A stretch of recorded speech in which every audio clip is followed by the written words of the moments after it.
Buenos días, vamos a hablar de la asistencia técnica para el acompañamiento en la implementación del componente de salud bucal de la Ruta Integral de Atención, Promoción y Mantenimiento de la Salud para la población materno-perinatal. Para iniciar es importante hablar de los antecedentes normativos que cobijan toda esta normativa. Borrar eso. Para iniciar vamos a hablar de los antecedentes normativos.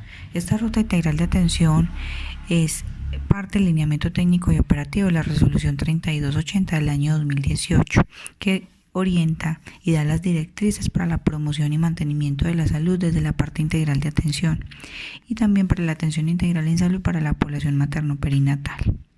La siguiente norma incluida en este concepto es la Ley 1751 del año 2015 o Ley estatutaria, la cual trabaja los conceptos de atención integral, calidad, continuidad de oportunidad, idoneidad, reducción de desigualdad y la obligatoriedad de trabajar en zonas marginadas. Seguimos con la Ley 1753 del año 2015, el Plan Nacional de Desarrollo, ejecutado en el año 2014 y año 2018. La Resolución 429 del año 2016, que trae los conceptos de país y mías, política de atención integral en salud y modelo integral de atención en salud, en la que aparece también el concepto de rutas integrales de atención, que son herramientas de uso obligatorio para establecer las condiciones que aseguran la integralidad de la atención en salud. Este esquema contiene todo el marco operativo y estratégico de la política de atención integral en salud. Es importante resaltar conceptos como la determinación social de la salud y los entornos en los cuales el individuo se encuentra. Hoy vamos a hablar de una parte específica que son la gestión de las rutas integrales, pero este modelo incluye otros aspectos normativos de importancia. Antes de iniciar en el concepto de la ruta integral de promoción y mantenimiento de la salud, es importante reconocer que existen otras rutas, como son las de la gestión de los grupos de riesgo, en la que se encuentra la de la atención para la población materno-perinatal y la ruta integral de atención en salud para eventos específicos. Las rutas integrales de atención en salud hacen una dinámica de trabajo de acuerdo a los ciclos de vida para la promoción y mantenimiento de la salud. Hay otras rutas que se enfocan a los grupos de riesgo y otras a las atenciones específicas, como lo vimos anteriormente. En las rutas integrales de atención para grupos de riesgo se encuentran la de las alteraciones de los trastornos de la salud bucal, definida entre los 16 grupos de riesgo.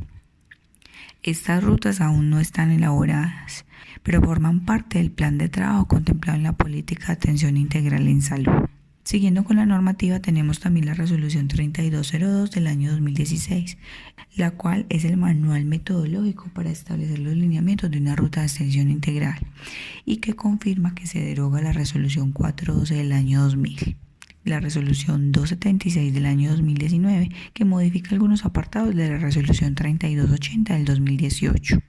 Específicamente para el área odontológica, esta normativa tiende a recalcar que la Resolución 3280 del año 2018 se implementará a partir de enero del año 2020 y que las actividades deben concentrarse en todos los momentos del curso de vida. Y otro punto característico de esta normativa en la parte de reforma es que la Resolución 3280 hablaba del detartraje como una actividad que se debía implementar a partir de los 18 años. Esta modificación vuelve a los conceptos trabajados en la Resolución 412, donde se indica que el detartraje se debe realizar a partir de los 12 años. Aquí es importante aclarar algo. Esto no significa que si un paciente menor de 12 años tiene cálculos no se le puede realizar su actividad. Lo que pasa es que se concentra de acuerdo a los grupos de edad y las características del riesgo más comunes. Los elementos centrales para esta normativa entonces son las personas, las familias y las comunidades, reconocidas en un entorno como escenario de protección social. Dichos entornos son el entorno institucional, educativo, laboral, comunitario y finalmente el hogar. Como elementos clave de la norma es importante que ustedes como estudiantes de odontología lo conozcan, pues serán los futuros prestadores responsables de la promoción, mantenimiento de la salud, prevención de la enfermedad, diagnóstico, tratamiento, rehabilitación y paliación. Y es fundamental que conozcan los lineamientos técnicos y operativos para poder aplicar actividades de promoción y prevención específicas para cada grupo de edad. ¿Qué pretende entonces esta norma? Primero, que se modifiquen las formas tradicionales de atención. que se reconozcan a los sujetos en un ámbito territorial y que las atenciones se hagan por momentos en curso de vida y no por programas específicos. Hay que reconocer la importancia de la planeación en salud, conformar redes de trabajo con otros profesionales y obviamente propiciar estrategias de plan de cuidado primario con estándares de calidad, con un trato amable y respetuoso y haciendo un seguimiento oportuno de los pacientes. ¿Cuál es el impacto con esta aplicación de la norma? Primero, que el paciente pueda desarrollar adecuadamente sus funciones y que no tenga morbilidad evitable. Es decir, que no presente enfermedades que por acciones de promoción y prevención se podrían prevenir fácilmente. Un paciente que tiene una boca sana es un paciente que podrá llevar a cabo funciones importantes como la alimentación, la respiración, la deglución y la comunicación. Los resultados intermedios que pretende lograr la normativa es que las personas tengan un adecuado estado de salud bucal, que se generen redes de apoyo, que hayan prácticas estandarizadas para el cuidado de la salud y que el paciente logre empoderarse de ellas. Finalmente, detectar tempranamente las alteraciones y los riesgos para la salud del paciente. Esta norma insiste en la importancia de definir la atención integral en salud, identificando a las personas, a las familias y a las comunidades como centros de atención, comprendiendo su entorno y el territorio al que pertenecen. Esta definición de atención integral en salud integra políticas, integra programas y permite que el profesional comprenda la importancia que tiene la promoción y la prevención para evitar cuidados de rehabilitación o cuidados paliativos.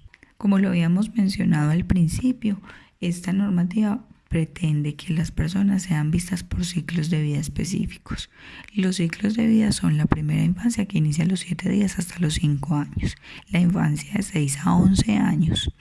En estos ciclos de vida específicamente el odontólogo tiene la obligación de hacer atención en salud bucal, barniz de flúor, profilaxis, remoción de placa y sellantes. Y aparece un concepto redundante que es el tema de educación para la salud. Así sea un menor en primera infancia o en infancia, sus cuidadores deben recibir la información oportuna para favorecer la educación para la salud.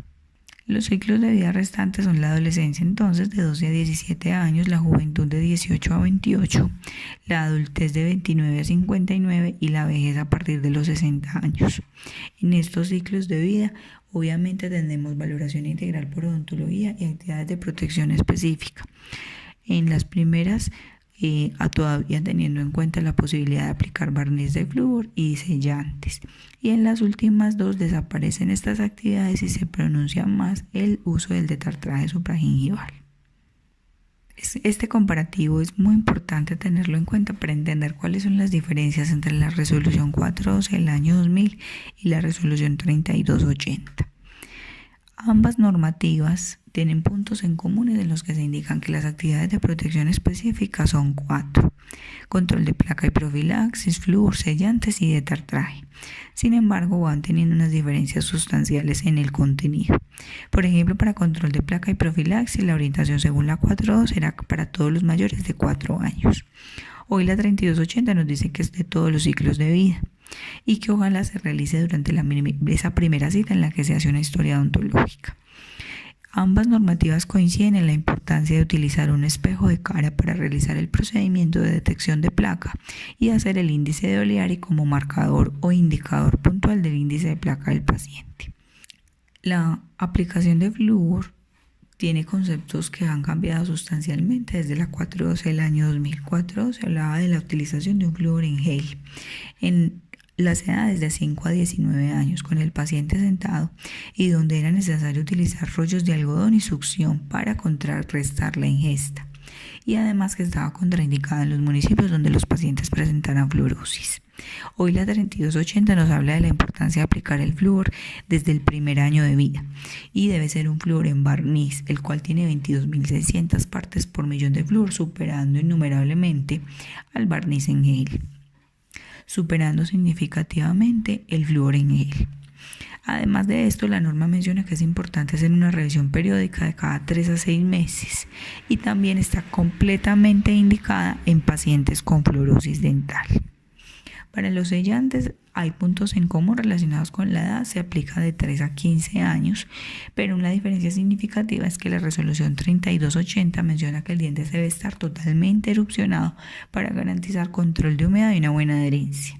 Ambas normas insisten en la importancia y deber del odontólogo de revisar la adherencia y la presencia de burbujas y finalizar la actividad con un chequeo de oclusión.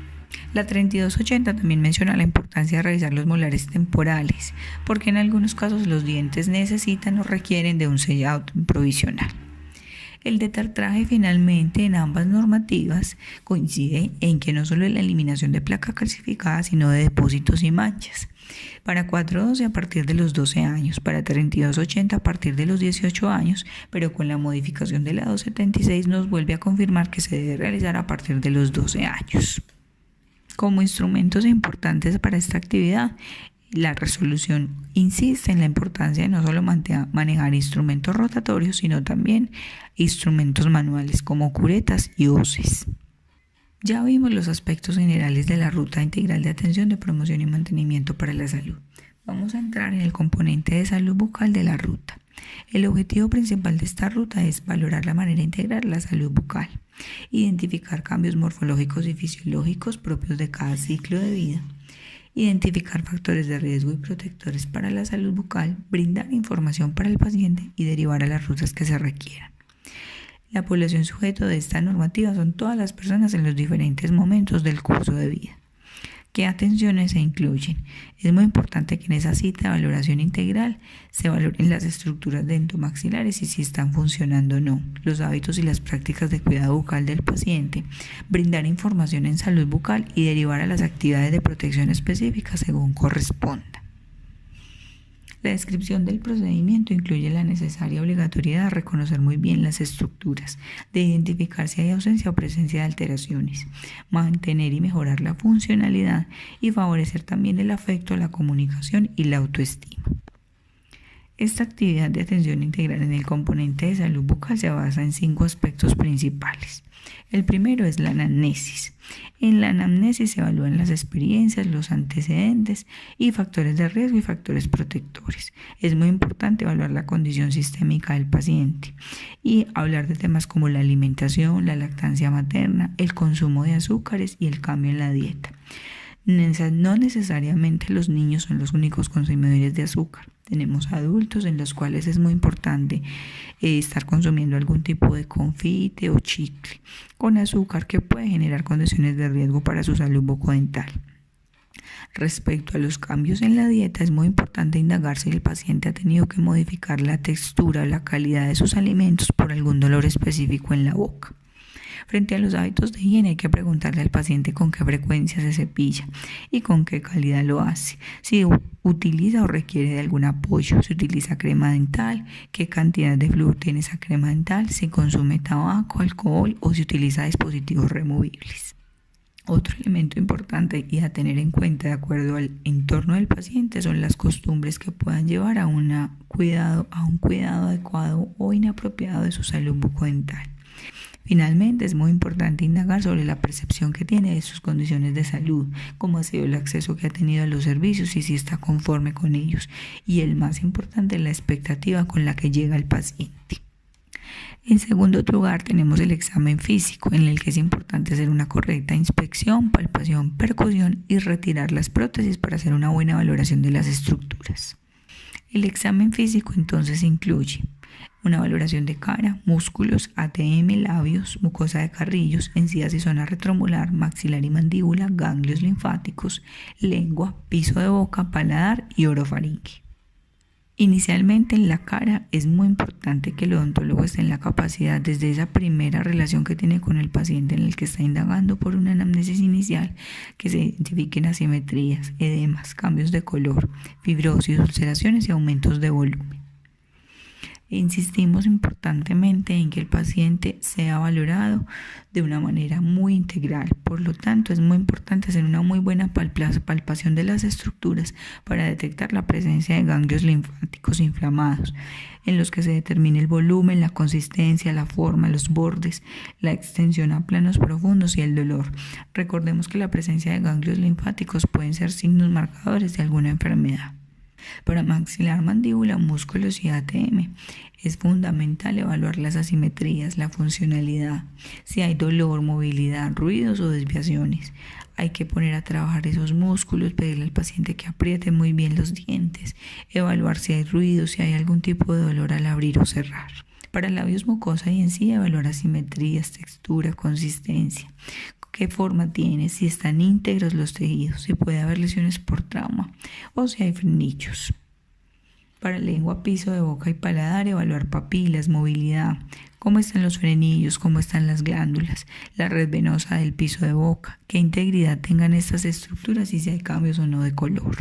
Finalmente, para los tejidos dentales, ya estructuralmente y propiamente hablando en la boca, hablamos del número de dientes, de cómo está la cronología de erupción, si hay anodoncias incluidos o pérdidas, cuál es el índice de caries del paciente. Recordemos que por estandarización universal, el índice COP es un marcador importante y un indicador importante del índice de caries del paciente. Por lo tanto, es el que se sigue utilizando como referente. Hoy muchas instituciones han profundizado en los conceptos de IGDAS, valorando la importancia de determinar la presencia de lesiones iniciales que puedan evitar una pérdida mayor de la estructura. Seguido también están las lesiones no cariosas, lesiones productos de actividades parafuncionales, de alimentaciones con productos cítricos, cepillados intensos, el estrés que puede generar estas abstracciones. Entonces hay lesiones no cariosas que también deben estar reportadas en esa historia. Para medir la fluorosis se utiliza entonces el índice de DIN. Recordemos, va de 0 a 5 y es un marcador importante para evaluar el compromiso del paciente. Verificar si hay rehabilitación y el estado de vista. También la situación de la saliva, la fluidez que tenga, el color y la cantidad.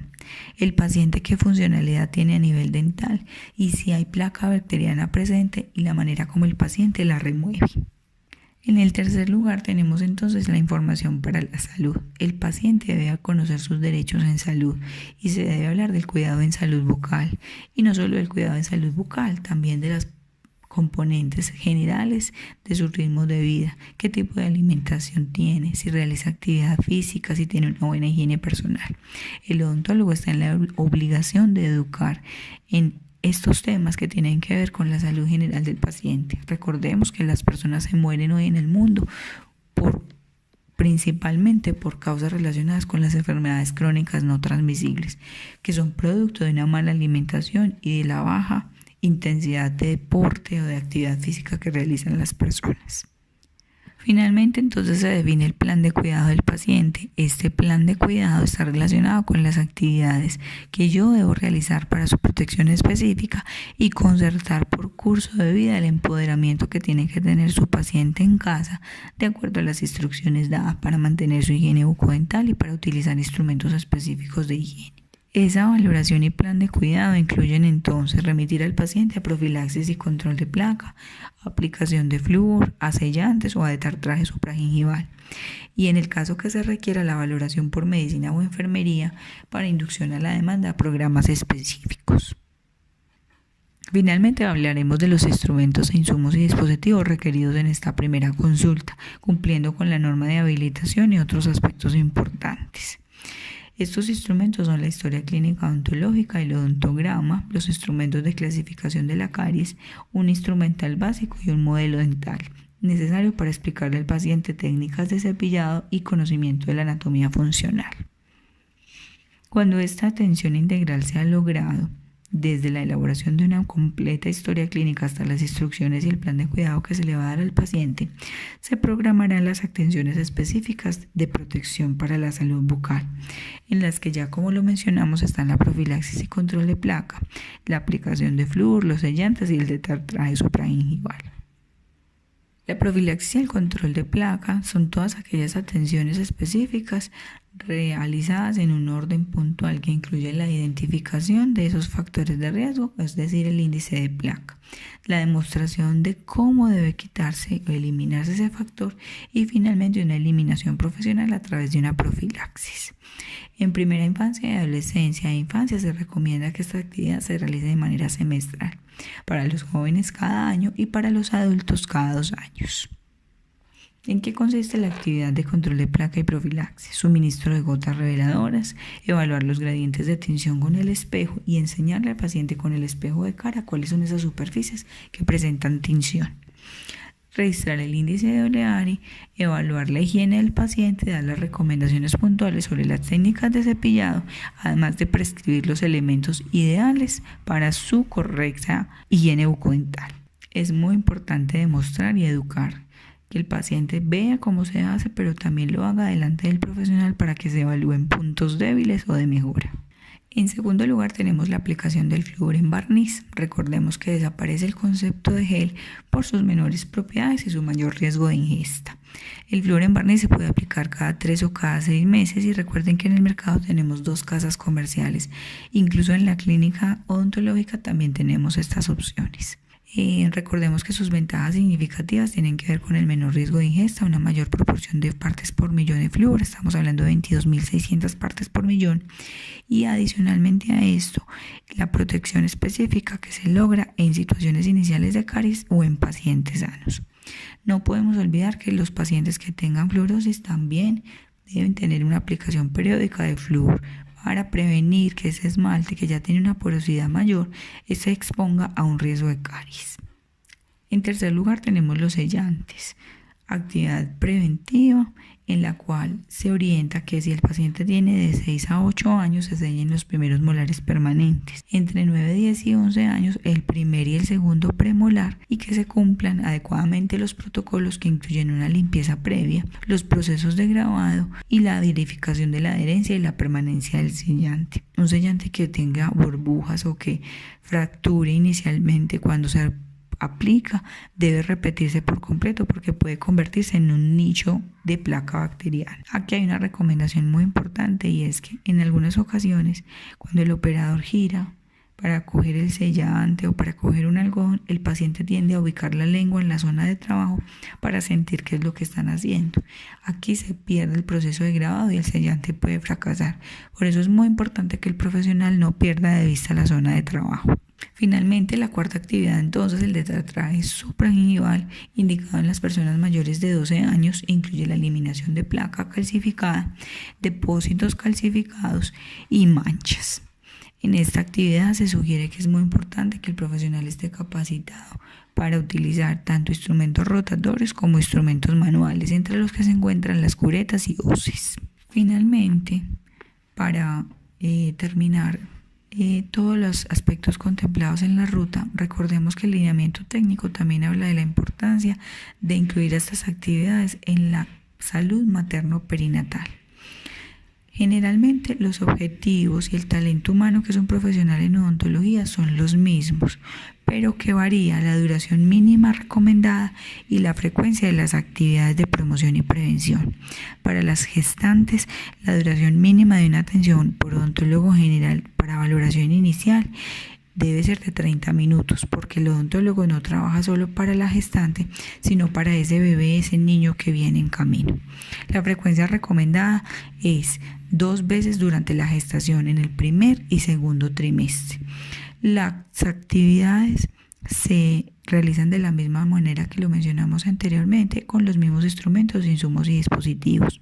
Es muy importante que el odontólogo tenga presente que las actividades pueden variar por comodidad de la paciente, en las que sea necesario levantar el sillón odontológico para garantizar una mejor respiración en la paciente.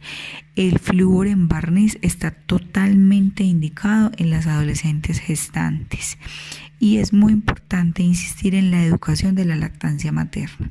Recordemos que la Organización Mundial de la Salud menciona la importancia de llevar lactancia materna complementaria hasta los 2 años mínimo, o hasta que la madre y el bebé lo decidan. Al finalizar esta sesión podrán conocer un video que detalla específicamente las ventajas de la lactancia materna, pero es muy importante que tengan presente que esas ventajas están relacionadas primero con el vínculo entre la madre y el bebé, la protección inmunológica que se genera, la disponibilidad del alimento, sin que la madre tenga que tener episodios de trasnocho o de levantarse mucho en la noche para preparar un tetero. Cuando hay lactancia materna, el producto está disponible todo el tiempo. En la lactancia materna tenemos ventajas significativas como son la protección inmunológica, el vínculo entre la madre y el bebé, la disponibilidad inmediata del alimento, menos contaminación porque no se compran tarros de leche y mejor economía para la familia, dado que este es un alimento totalmente gratuito. Finalmente, entonces, de una manera muy general, se concluye, y espero que se pueda discutir como equipo de trabajo, la incorporación del odontólogo en una estrategia de atención primaria en salud. La importancia de involucrar conceptos como el trabajo intersectorial para la participación social, comunitaria y ciudadana, que se reconozca el entorno al cual pertenece el paciente y que se adopten estrategias en el enfoque de salud familiar y comunitario. Hoy se reevalúa que la atención sea exclusivamente en un consultorio, en un sillón odontológico. El profesional debe ir a la familia, debe ir a la comunidad. Espero que con esto se haya logrado una mayor claridad conceptual y metodológica de las actividades de protección específica en salud bucal por ciclos de vida y la importancia que tienen las instituciones y cuando ustedes vayan al campo laboral del cumplimiento de metas de protección y promoción. Aquí el mensaje que queda es la importancia de fidelizar al paciente, de garantizar que se conserve, que se mantenga sano, y es más importante medir el número de actividades de promoción y prevención que el número de endodoncias o exodoncias o de rehabilitación. Queda disponible toda la bibliografía si deben complementar algún dato, y es un mensaje final.